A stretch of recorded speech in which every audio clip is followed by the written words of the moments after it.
Today on Studio G, we will take a look at some recent school events. We'll also be joined by Dave Norris, the new general manager of KUNV. And we will find out more about the controversy regarding possible discrimination at a campus party. Studio G starts right now.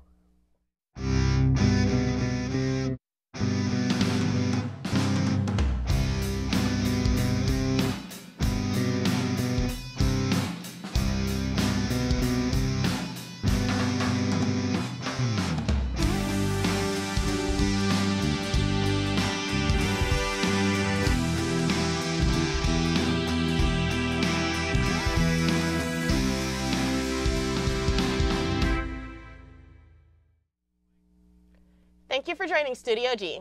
I'm Diva Carter. And I'm Sebastian Ross. Bomb squads are in full force after packages containing explosive devices were sent to prominent Democratic politicians. Former President Barack Obama and former First Lady Hillary Clinton were just some of the names associated with these bomb threats. Clinton shared her views on the attack. Let's take a look. Before I begin, I want to say a few words about the news this morning of suspicious packages being sent to various public figures and a news organization. Many of you and others across our country have asked after me and my family, and I'm very grateful for that. We are fine, thanks to the men and women of the Secret Service who intercepted the package addressed to us long before it made its way to our home. Every day we are grateful for their service and commitment, and obviously never more than today. But it is a troubling time, isn't it? And it's a time of deep divisions, and we have to do everything we can to bring our country together. We also have to elect candidates who will try to do the same, who will set goals that will lift up every single Floridian and American, who will look into the future to understand what are the challenges we have to meet today so that our children and our grandchildren have the quality of life and the opportunities that we hope for them. Usually when people ask me how am I doing, which happens quite often, I say, well, as a person, I'm great. As an American, I'm worried. And it's actually for the same reasons. Partly why I am so great is because, with no offense to anyone, I have the most fabulous grandchildren in the entire world. But because I do now have these little precious people, I worry about the direction of our country. I worry about what kind of world will be waiting for them when they're teenagers and young adults and beyond. So it's a special pleasure for me to be here to support the candidates that you have running in Florida. Now, that was Hillary Clinton taking an opportunity to speak about a political race in Florida. But as these bomb developments continue, we'll bring you that latest news. Bringing things back here to the Valley, we're in the middle of a beautiful week of weather. Studio G's weatherman Tim Klein tells us what we can expect in this week's forecast. How's it going, Rebels? Timothy Klein here with your weather forecast for today. If you look to the right of your screen, you can see that our weather is actually increasing by a couple degrees. Today our average is 73, and it's going to be sunny with a high of 82 and a low of 60. Brings us to the weekly. Get out of your way here for you. You can see that it's sunny all throughout. We're expecting it to actually increase in temperature as Saturday and Sunday come by. As you can see, we're at 82 today, and we're going up to 84 and 86 as the week progresses. The lows are staying at around 60 to 62, so you can expect nighttime to be a little bit on that chilly side. Brings us to beautiful Las Vegas here. We've got Centennial and Summerlin sticking up at 71 degrees. Everything else you can see is still increasing as well. Remember last week we were sticking at the high 60s. Right now we're breaching into those low 70s. And so, bringing us to beautiful campus here. Today you're looking at an average of 73 degrees and visibility for 10 miles. Humidity is going to be 27% and wind speeds are calm. However, tonight we're going to be going to 69 degrees, get a little chillier. Humidity is going to stay there at around 30%, but wind speeds are going to pick up at about 5. So back to the studio. Our Metropolis is a 30-minute show that airs every Tuesday evening at 91.5. You're going to hear Dr. Gary Larson along with our regular contributors talking about what matters to our community. And not only what matters, but why does it matter? We look at our community as a whole, but we also pay special attention to what's happening here at UNLV because that's our home as well. So looking at our Metropolis through the lens of a radio show really gives us the unique perspective to tell a story through words and through people, and I think it makes for a great program.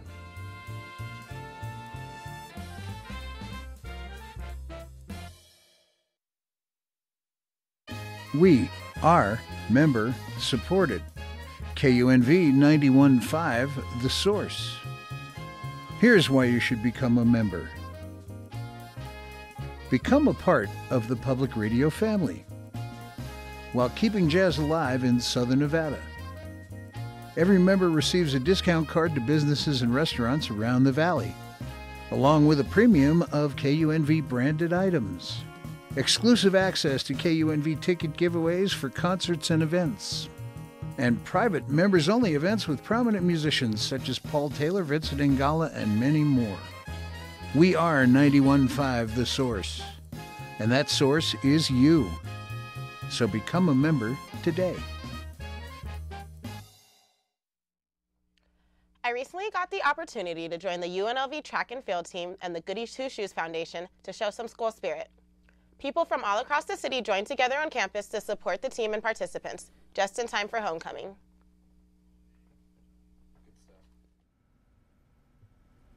UNLV welcomed a blast of color this weekend when hundreds of people were lined up at the intramural field for the second annual Rebel 5K Color Run.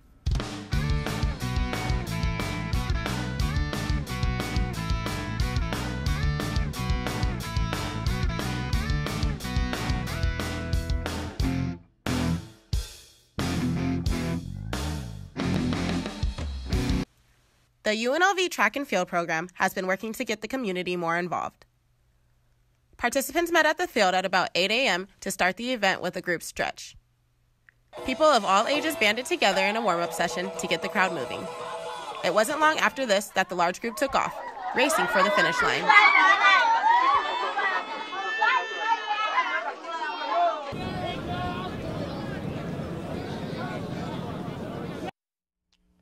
Participants were blasted with colors to show UNLV pride. The track and field program paired with the Goody Two Shoes Foundation to bring honor and fellowship to campus. The foundation is a charitable group that provides disadvantaged children with brand new shoes and socks. They say their mission is to help the community's youth one foot at a time. The foundation was more than happy to work side by side with the school and even tweeted that they had a blast working with the athletics and track team, and they ended with thanks to all participants and volunteers. Last week, UNLV was in full celebration mode for homecoming, which included the Homecoming Festival. Studio G's Tim Klein spoke to the festival's co-chairman about the inaugural event. On October 18, the UNLV Alumni Association and the Rebel Events Board hosted the Scarlet and Gray Carnival and Parade in continuation of UNLV's Homecoming Week. This is our first festival in this concept. The students have done a carnival for many years on campus, and this is the first year where we've combined what the Alumni Association does for homecoming and along with what the students do for homecoming, more in a centralized university celebration.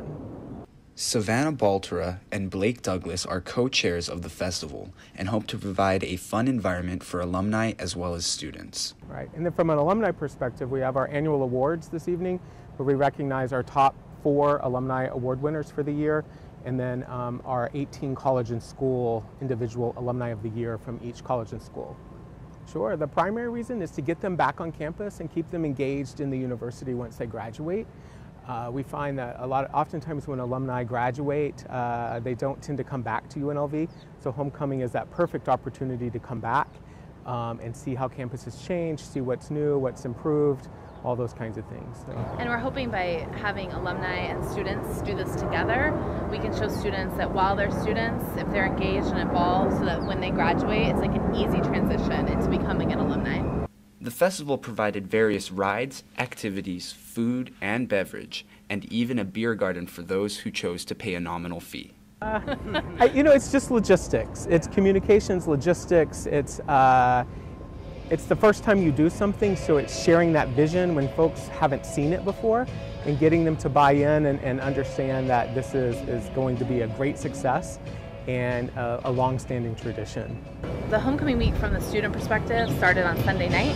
I just think it's something fun, it's something different, so it's a time to be on campus in an environment that's fun and exciting and there's lots to do, and putting the parade that can showcase the different departments and colleges and teams that we have.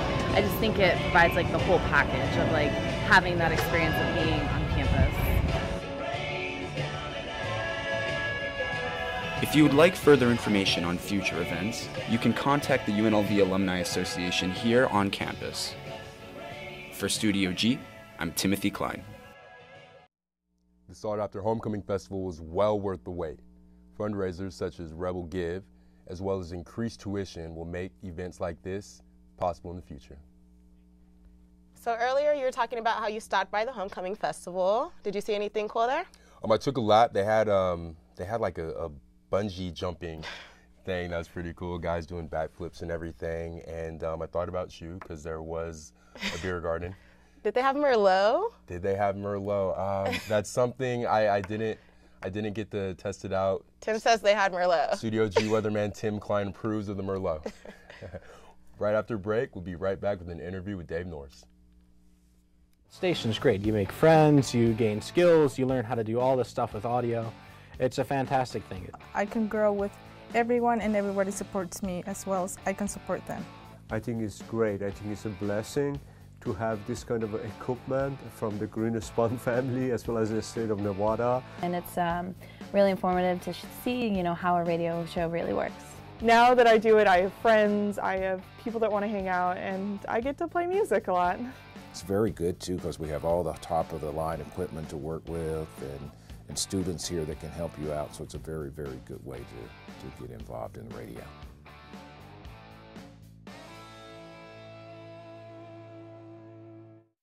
I really enjoy doing my show. I love all types of rock, and that's why I'm doing Rock Through the Decades. We play the 50s all the way to today's rock music or rock bands.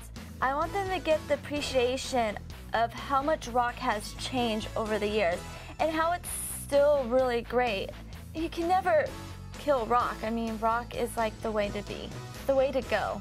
The name of my show is Rock Through the Decades, and I am Rockin' Gemini. You can listen to this on the Rebel HD2 network.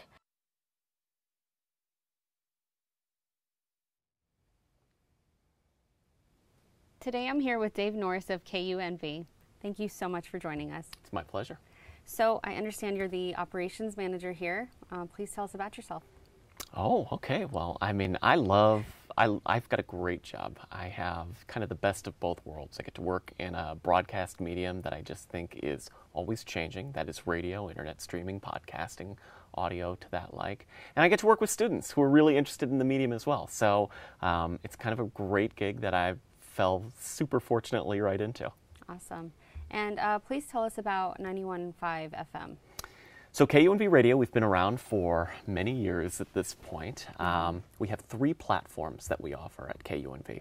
So depending on what your tastes are, you can find a little bit of everything. Our primary channel, 91.5 FM, which if you drive an old car like me, you'll be able to tune into and listen to right now. Throughout the daytime, you're going to hear what we are calling jazz and more. So it's a jazz format that's supplemented from music from the 70s all the way up through today. You're going to hear that most of the day, Monday through Friday. Saturday and Sunday, we shift formats a little bit. We have some community-based programming, so you're going to hear Hawaiian music, and you're going to hear reggae music and blues, and a lot of the music that really represents Las Vegas Valley.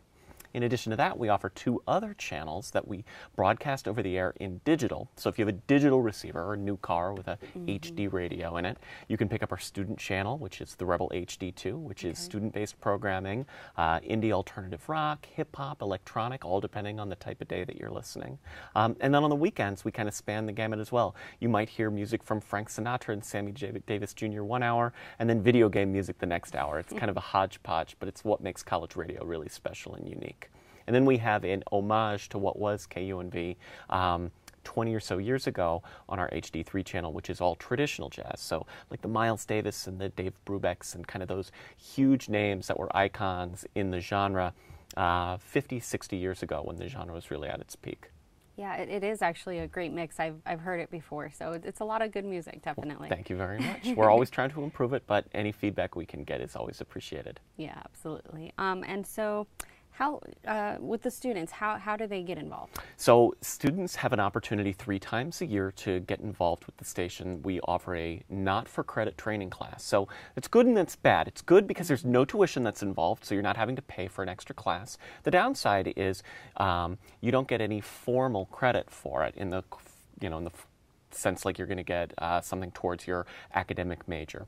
But what we do is once every semester, so spring, summer, and fall, we'll do a 6-week training class, and there are 2 components to the class. Classroom components, so you learn all the FCC rules and regulations, so the 7 dirty words you can't say on TV, George Carlin's famous skit.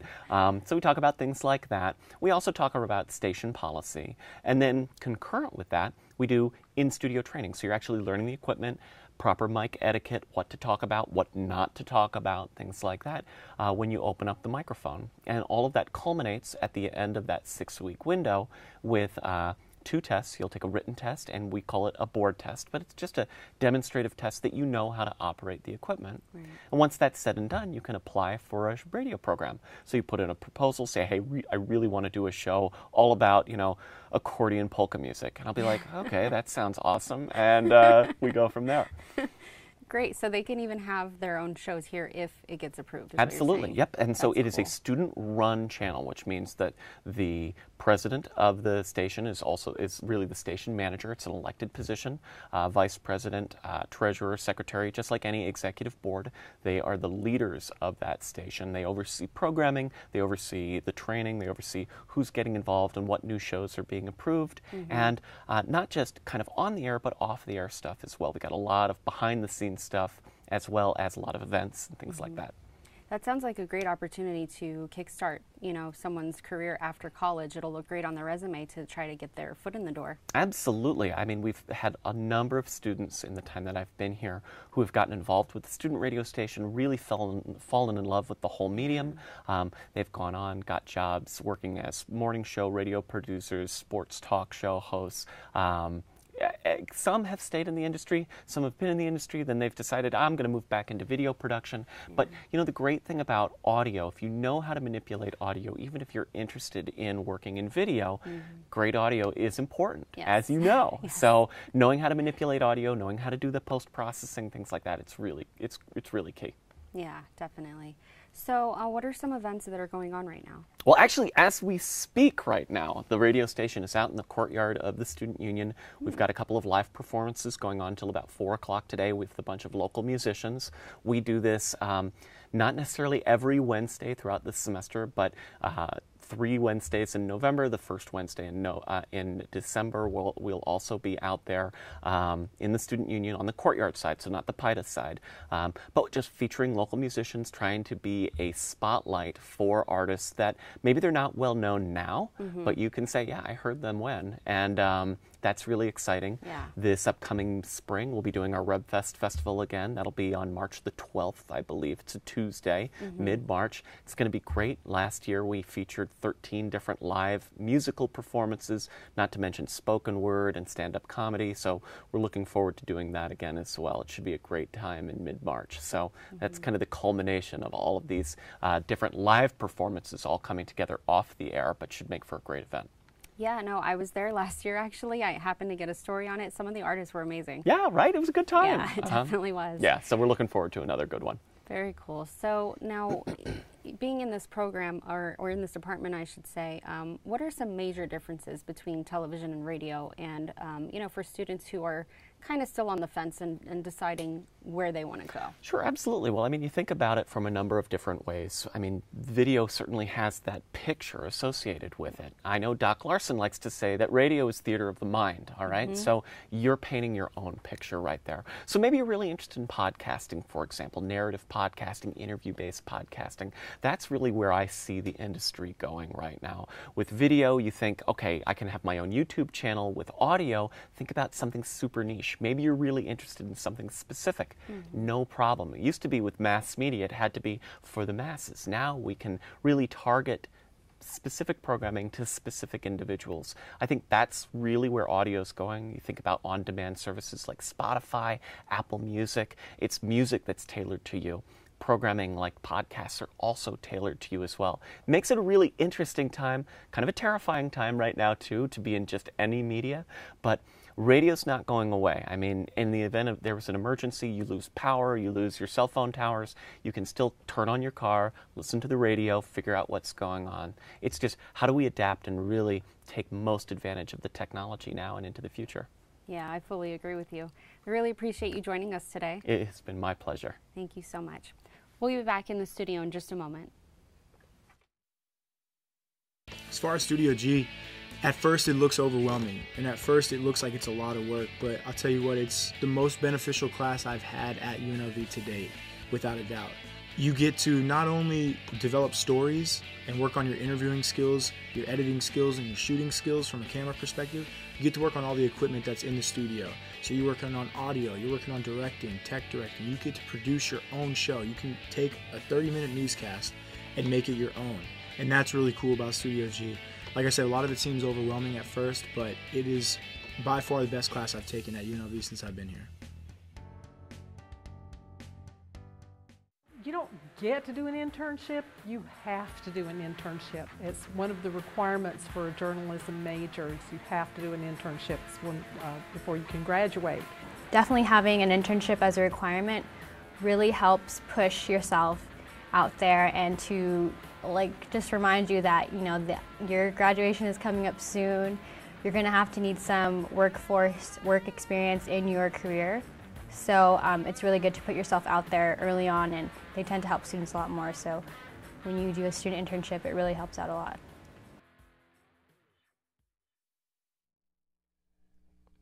The popular Air Jordan brand has been an iconic staple in the sneaker community for decades. The popularity of these shoes has triggered crime as a result. Studio G's Arafat Hussein shares a story about how the shoes have led to theft.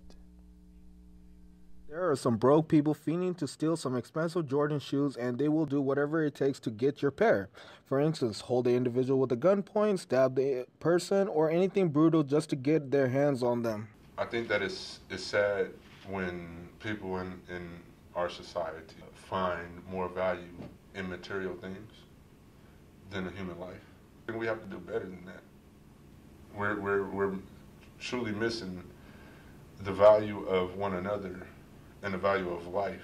I understand the name Jordan, but at the same time, like, what are the shoes doing? Is it curing cancer for you or something? Like, did you need the Jordans to live and survive from the cancer or something? Like, it don't make sense to me. I think it's gotten out of hand. It's been out of hand. It's gotten out of hand.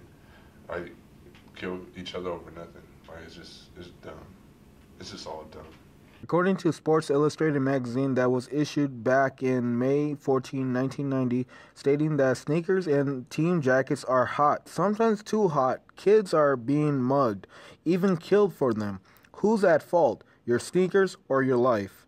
And over the years, there's been dozens of police records reported deaths, murders, stabbing over these Jordans even till this day. I feel like the people who are stealing these shoes, these Jordans, in a violent manner, I feel like they're probably just very poisoned in their head about what these shoes mean in real life. In reality, these shoes are made probably by the same material of shoes that are cheaper, and they probably just want the shoes because of the brand, and they will resort to violence to get it. I feel like they also might resell these shoes for a bigger price. It comes to the fact that money produces greed, and greed produces violence. So on top of all that, that's just a whole societal. I asked both of my interviews one simple question: is your Jordans worth more than your life? I don't care about my shoes. As hard as it is for me to get shoes, fine shoes, I'll walk barefooted. If there was a gun, I would definitely give them up because they're not worth my life. I personally would not buy these shoes though. Even after Michael Jordan's retirement, his shoes do have a value. These pairs are $200. Is it worth over my life? Absolutely not. From Studio G, I'm Arafat Hussein. There's a fraction of the sneaker community who seeks Jordan's opinion on the matter, as there's very little evidence of him taking a stance on the topic. A UNLV student says he was discriminated against while attending a recent off-campus party. The student claims their transgender identity triggered the response. Studio G's Sebastian Ross reports. Standing in Peter Plaza where just moments ago a demonstration ended centered around a student claiming that a fraternity used homophobic slurs directed towards him while at a party. We caught up with the student and got his insight on the moments that took place that night. What are you regarding when I say my kind? During a recent off-campus party, UNLV student Alex Kostan claims his gender identity is the reason he was kicked out. I was allowed into the event. As I was being allowed into one of the events, Kappa Sigma, a brother of the fraternity, basically came up to me and told me that my kind was not allowed there. That my kind specifically regarding my queerness, my trans identity, and moreover was not allowed there. This incident sparked a recent protest in Peter Plaza. Dozens of students and faculty showed up to the emotionally charged event centered around rallying support for the transgender community. Alex, alongside other students, used their platform to voice their frustration. You all find joy in discriminating against people. You all find brotherhood and exclusion. Alex went on to express to Studio G the moment where he felt he was being marginalized. I said to them, this man, that my pronouns were they, them, theirs. And as I told them my pronouns, they continued to engage in dialogue by calling me he, him, his, male, and so forth and so on, that are discriminatory usages of pronouns. Alex did suggest a solution he believes would make UNLV a more inclusive community. We need fraternities, sororities, and all of them to have an education program that gives them a comprehensive understanding of what it's like to be a marginalized individual in this society. Studio G reached out to Kappa Sigma, who refused to talk on camera, but they did share a message that was sent out to their fraternity members. It reads, in part, "Fraternity and sorority life staff have been working to ensure that all parties feel supported and heard. The men of Kappa Sigma have been proactive, forthcoming, and cooperative in working through next steps. At this point, no disciplinary actions have been placed upon Kappa Sigma for the allegations. Alex is still seeking an apology and hopes UNLV will take measures regarding the substance of his claims. For Studio G, I'm Sebastian Ross. Studio G will continue to follow this story for any new developments. So that was a pretty controversial story. I'm actually an advocate for the LGBTQ community, and I don't know, I really appreciate what they stand for. I think it's important to listen to people and to understand where they're coming from. So. Agreed. I couldn't agree more. Today we have Tim, Studio G's Tim Klein, with our picture of the day.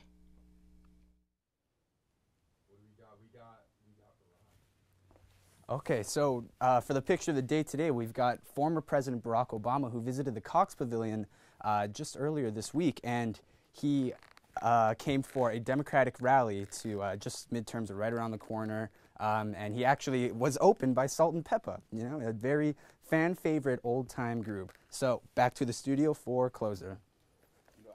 I feel like by looking at that picture, I feel like I can hear what Salt and Pepper? what Barack was saying. I feel like I could hear exactly what he was saying. Thanks for that picture, Tim. Thank you, Tim Klein, for the picture. That's all we have for today. See you guys next time on Studio G. Thank you, Tim Klein.